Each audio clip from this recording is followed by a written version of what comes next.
நவராத்திரியின் 5ஆம் நாள் மகாலட்சுமியை வழிபடுவதற்கு 2வது நாளாக சொல்லப்படுதுங்க.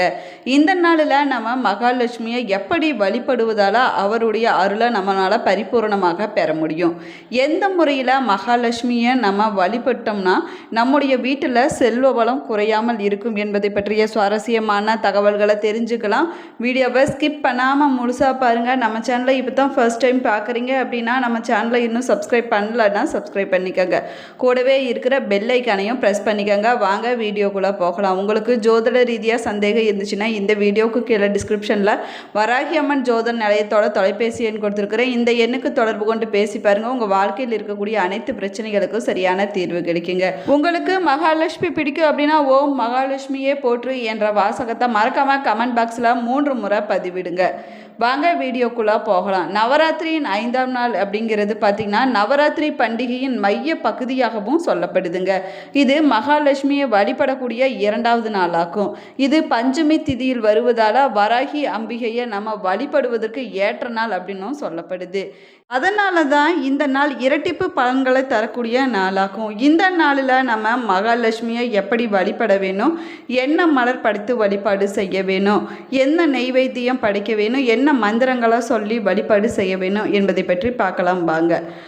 நவராத்திரியின் 5ஆம் நாளில் நம்ம மகாலட்சுமியுடைய மோகினி அதாவது வைஷ்ணவி வடிவத்தை நம்ம வழிபாடு செய்ய வேணுங்க. நவராத்திரியின் 5ஆம் நாளில் நம்ம வீட்டு வாசலில் பறவை கோலம் போட்டு மகாலட்சுமி தாயாரை வரவேற்க வேணுங்க. நம்ம அன்றைய நாளில் படைக்க வேண்டிய மலர் என்னென்னு பார்த்தீங்கன்னா மனோரஞ்சிதம் இல்லைன்னா பாரிஜாதத்தை வைத்து வழிபாடு செய்வது ரொம்ப ரொம்ப சிறப்பானதாகும்.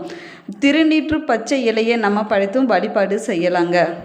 அன்றைய நாளில் மகாலட்சுமி தாயாருக்கு நெய்வேத்தியமாக பருப்பு சாதம், பூம்பருப்பு அதாவது கடலை பருப்பு சுண்டல் வைத்து கூட நம்ம வழிபாடு செய்யலாங்க. பல வகையில் மாதுளம் பழம் படைத்து வழிபாடு செய்வது ரொம்ப ரொம்ப சிறப்பானதாகும். அன்றைய நாளில் பாட வேண்டிய ராகம் பார்த்திங்கன்னா பந்து வாராளி ராகத்தில் நம்ம பாடி மகாலட்சுமி தாயாரை வழிபாடு செய்ய வேணுங்க. அன்றைய நாளில் சிவப்பு நிறத்தில் இருக்கக்கூடிய ஆடையை அணிந்து நம்ம வழிபாடு செய்வது ரொம்ப ரொம்ப சிறப்பானதாகும்.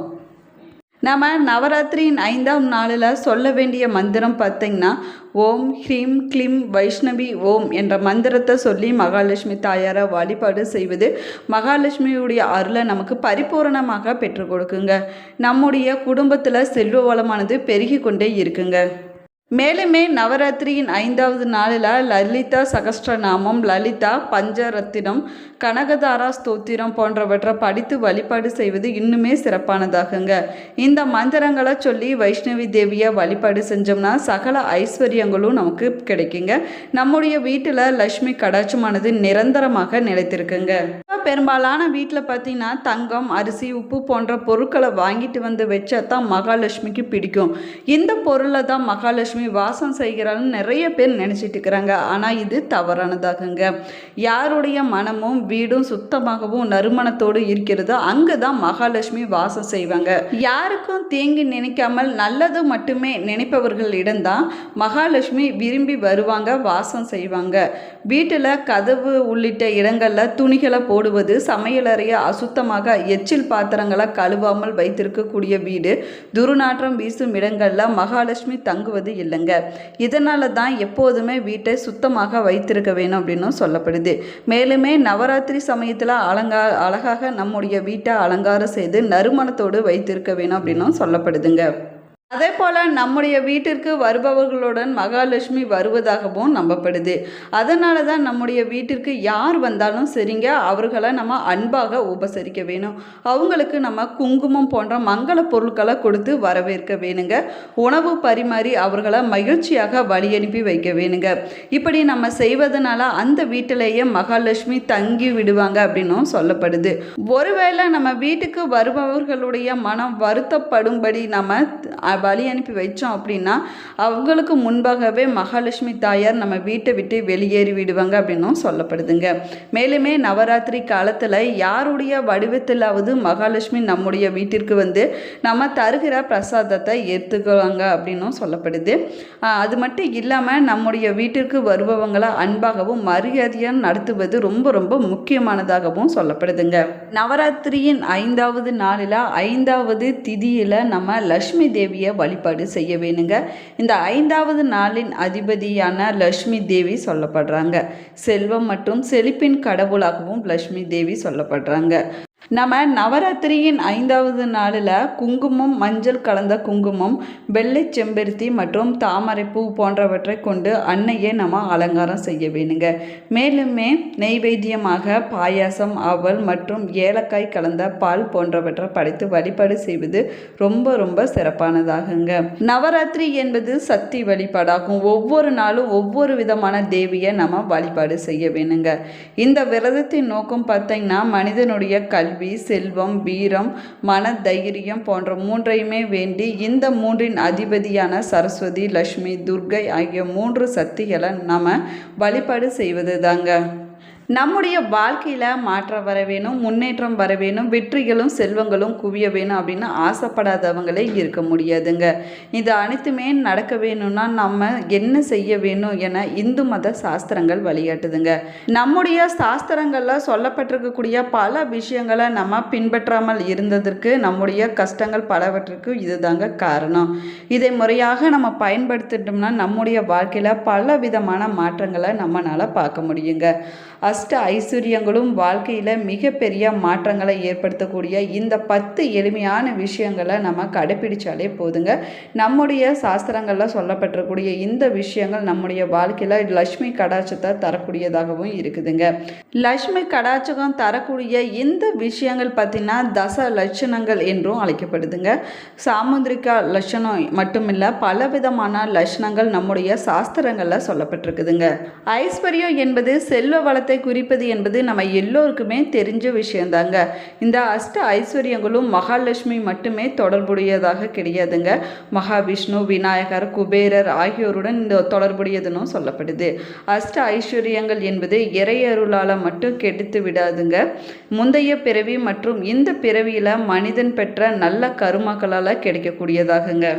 மேலுமே அஷ்ட ஐஸ்வர்யங்கள் என்று சொல்லக்கூடியது தனம், தானியம், சந்தானம், ஜெயம், தைரியம், ஆயுத பலம், ராஜ்யம், வாகனம் போன்றவையாகுங்க. இந்த அஷ்ட ஐஸ்வர்யங்களையும் பெற வேணும் அப்படின்னா அதற்கு தச லக்கணம் தேவைப்படுதுங்க. இந்த தச லக்கணம் யார் ஒருவரிடம் இருக்குதோ அவருக்கு மகாலட்சுமியுடைய அருளானது பரிபூரணமாக இருக்குங்க. சர்வ ஐஸ்வர்யங்களும் கிடைக்குங்க. அது மட்டும் இல்லாமல் லக்ஷ்மி கடாட்சகம் நிறைந்திருக்க உங்களுடைய வாழ்க்கையில் நீங்கள் மிகப்பெரிய மாற்றத்தை சந்திப்பீங்க. அளவில்லாத அற்புதமான வெற்றிகளை பெறுவதற்கும் இவற்றை நீங்கள் பின்பற்ற வேணும் அப்படின்னு சாஸ்திரங்களில் சொல்லப்பட்டிருக்குதுங்க. இந்த தச லக்கணங்கள் பெண் என யாருக்காக இருந்தாலும் சரிங்க, யாருக்காக இருந்தாலும் பொருந்தக்கூடுங்க. நீங்க செய்யக்கூடிய இந்த சின்ன சின்ன மாற்றங்கள் உங்களுடைய வாழ்க்கையில மிகப்பெரிய மாற்றங்களை கொண்டு வந்து சேர்க்கும் ஆற்றல் படைத்ததாகுங்க.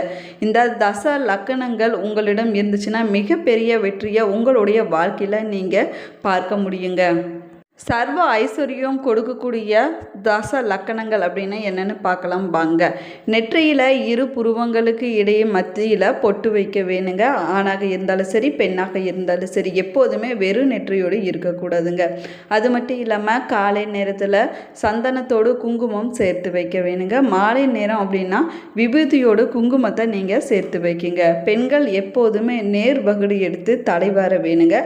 ஆண்கள் பக்கவாட்டில் வகுடு எடுத்து தலைவாரு நல்லது. அடிக்கடி தலையில கை வைத்து முடிய தொடக்கூடாதுங்க.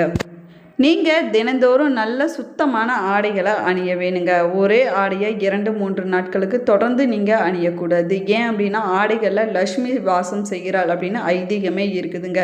இதனை வஸ்திர லக்ஷ்மி அப்படின்னு சொல்லுவாங்க. அதனால தான் புதிய ஆடைகளை வாங்கினா அவற்றுக்கு மஞ்சள் தொட்டு வைக்க வேணும். அதுக்கு பிறகு தான் நம்ம பயன்படுத்த வேணும் அப்படின்னு சாஸ்திரங்களில் சொல்லப்பட்டிருக்குது.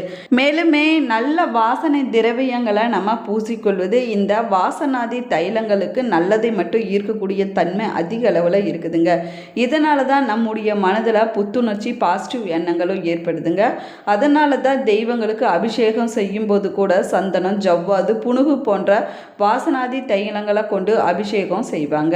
இவற்றுக்கு பாசிட்டிவ் எனர்ஜி தரக்கூடிய ஆற்றல் அதிக அளவில் இருக்குதுங்க. பெண்கள் பார்த்தீங்கன்னா எப்பவுமே தலையில பூ வைத்துக் கொள்வது ரொம்பவே நல்லதுங்க. அதுலேயும் குறிப்பாக மல்லிகைப்பூ போன்ற வாசனை மலர்களை வைத்துக் கொள்வது ரொம்பவே நல்லது. கோவிலுக்கு போகும்போது முடிய கட்டி கொண்டு தாங்க போக வேணும். பெண்கள் எப்போதுமே தலையில் பூ வைத்து கொள்வது ரொம்பவே நல்லதுங்க. சனிக்கிழமையில் தலைக்கு எண்ணெய் தேய்த்து குளிக்கக்கூடாது. வெள்ளிக்கிழமையில் வாசல் பூஜை செய்வது ரொம்ப ரொம்ப சிறப்பானதாகும். இதனால் வீட்டில் மிகப்பெரிய ஐஸ்வர்ய வளமானது ஏற்படும். இந்த பதிவு உங்களுக்கு பயனுள்ள தகவல்களை கொடுத்துருக்குன்னு நினைக்கிறேன். இந்த பதிவு உங்களுக்கு பிடிச்சிருந்தால் லைக் பண்ணுங்கள், ஷேர் பண்ணுங்கள், கமெண்ட் பண்ணுங்கள். இன்னும் நம்ம சேனலை சப்ஸ்கிரைப் பண்ணலன்னா சப்ஸ்கிரைப் பண்ணிக்கோங்க. Thank you friends.